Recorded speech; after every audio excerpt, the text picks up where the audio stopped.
윤석열 대통령의 체포영장을 발부한 서울서부지법 이순영 영장전담판사에 대해 시민단체가 불법 체포 미수 등의 혐의로 고발했습니다. 자유대한민국당과 유정화 변호사, 박주연 변호사는 오늘 서울중앙지검에 이 판사에 대해 불법 체포 미수 및 직권남용 등의 혐의로 고발장을 제출했는데요. 이와는 별개로 서울 마포구 서울서부지방법원 앞에는 윤석열 대통령에 대한 체포영장 발부를 비난하는 근조화환들이 속속들이 도착하고 있습니다. 그런가 하면 최서원 씨가 한 언론사에 옥중서신을 보내왔는데, 지난 2017년 대통령 탄핵의 한 복판에 서 있던 최서원 씨가 보낸 이번 윤석열 대통령에 대한 탄핵 정국, 잠시 후 보도합니다.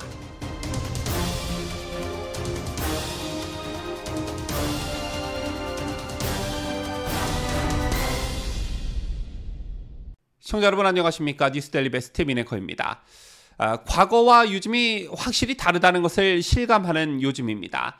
왜 갑자기 이런 말씀을 드리냐 하면, 행동하는 우파가 예전에 비해 확연히 늘었고, 이런 분위기들이 하나 둘씩 모여서 여론을 선도하고 여론을 주도적으로 형성하고 있기 때문입니다. 이런 배경엔 이젠 두 번 다시 앉아서 그냥 당하고만 있지 않겠다는 이런 결기와 인식들이 보수파 저변에 깔려있기 때문이 아닌가, 이런 생각을 하게 되는데요. 오늘 윤석열 대통령의 체포영장을 발부한 서울 서부지법 이순영 영장전담판사에 대해서 우리 우파 애국시민단체와 변호사들이 불법 체포 미수 등의 혐의로 고발장을 제출하는 일이 있었습니다. 예전 같으면 그냥 비판 몇 마디 하고 넘어가는 경우가 대다수였으나, 이제 행동으로 반드시 응징하는 그런 우파들이 늘고 있다는 것인데요.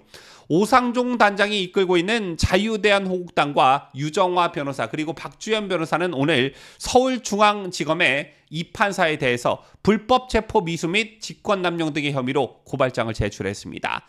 앞서 다른 방송에서도 자세히 설명을 해드렸다시피 형사소송법 제110조는 군사상 비밀을 유하는 장소는 그 책임자의 승낙 없이는 압수 또는 수색할 수 없다, 이렇게 규정되어 있고, 형사소송법 제111조는 공무원 또는 공무원이었던 자가 소지 또는 보관하는 물건에 관하여는 본인 또는 그 당의 공무소가 직무상의 비밀에 관한 것임을 신고한 때에는 그 소속 공무소 또는 당의 감독 관공서의 승낙 없이는 압수하지 못한다 라고 명시하고 있습니다. 그렇다면 이 법을 왜 만들어 둔 것이냐? 이 두 조항은 국가안보와 공무수행의 기밀성을 보호하기 위해 입법부가 마련한 핵심 법적 규정입니다. 국가의 안전과 공직자의 직무수행을 보장하기 위한 목적을 가지고 있다는 것인데요. 그런데 일개 영장 전담판사가 해당 법률의 효력을 자의적으로 배제하는 어처구니없는 일이 벌어진 것입니다.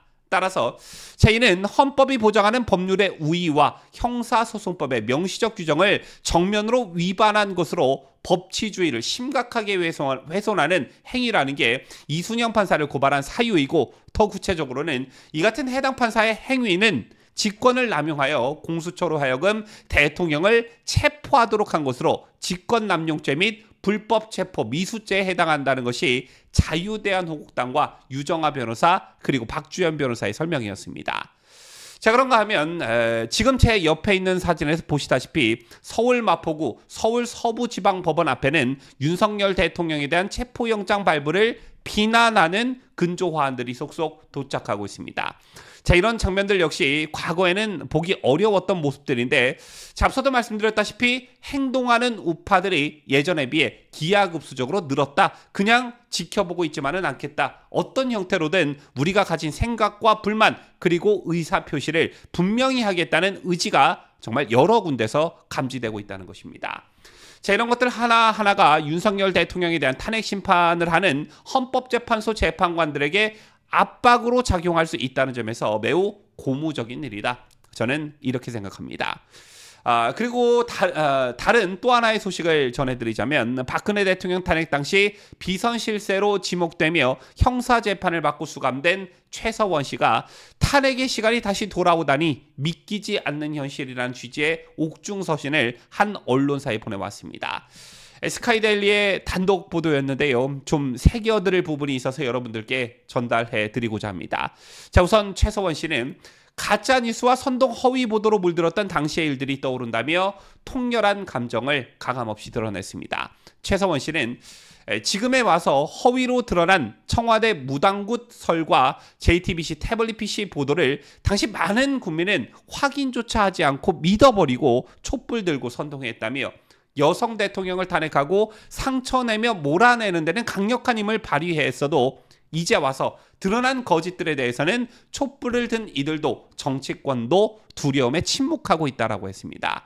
특히 최 씨는 은닉 재산이 수조 원에 달한다고 주장한 안민석 전 더불어민주당 의원에 대해서 강한 분노를 표출했는데요. 최 씨는 보릿고개를 넘던 박정희 대통령 시절의 비자금이 친딸 정유라에게 전달됐다는 허위 가짜뉴스 제조자 안민석은 법정에서 만난 날 그의 따귀를 갈겨주고 싶었다며 거침없이 솔직한 심정을 드러냈습니다. 현재 최서원 씨와 관련해서는 여러분 각자 나름의 판단과 품평이 있을 거라 생각하지만 당시 최서원 씨 또한 가짜 뉴스와 마녀 사냥의 피해자였다는 것에는 이견이 없을 거라 생각합니다. 실제 최서원 씨는 무당굿설을 보도했던 연합뉴스를 상대로 항소심까지 승소해 정정보도 및 손해배상을 앞두고 있는데요. 연합뉴스는 지난 2016년 11월 최 씨가 무속인에게 부탁해 구판을 벌였고 청와대 장관 인선에 관한 조언을 구했다는 취지로 보도한 바 있습니다. 제2의 최 씨는 연합뉴스를 상대로 소송을 냈고 2심 서울고법은 2024년 12월 연합뉴스가 2천만 원을 배상하고 웹사이트에 정정보도를 게재하라면서 원고인 최서원 씨 일부 승소 판결을 내린 바 있습니다. 제 밖에도 최서원 씨 그리고 딸 정유라 씨와 관련한 가짜뉴스가 정말 판을 치던 그런 때였는데 이런 경험들을 가지고 있기 때문에 지금 윤석열 대통령 탄핵 정국 역시 가짜뉴스가 판을 치고 있기는 매한가지이지만 이것에 속아 넘어가거나 선동당하는 국민들이 현저히 줄어들었고 오히려 가짜뉴스로 대중들을 선동하려는 그런 정치인들과 언론사들을 외면하는 국민들이 점점 늘고 있습니다.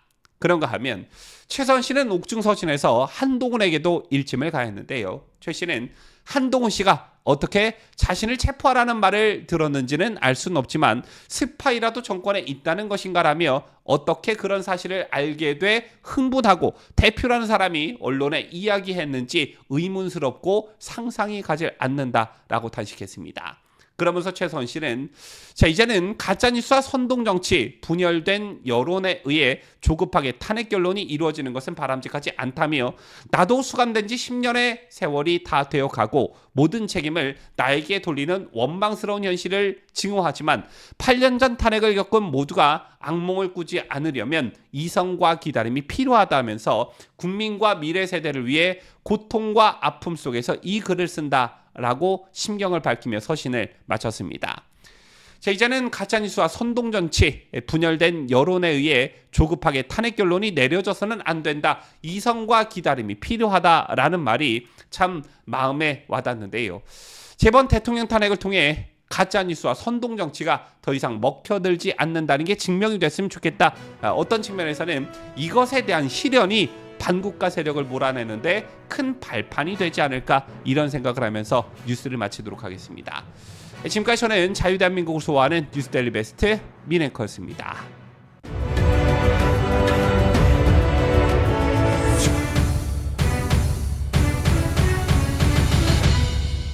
함께해요. 뉴스데일리 베스트.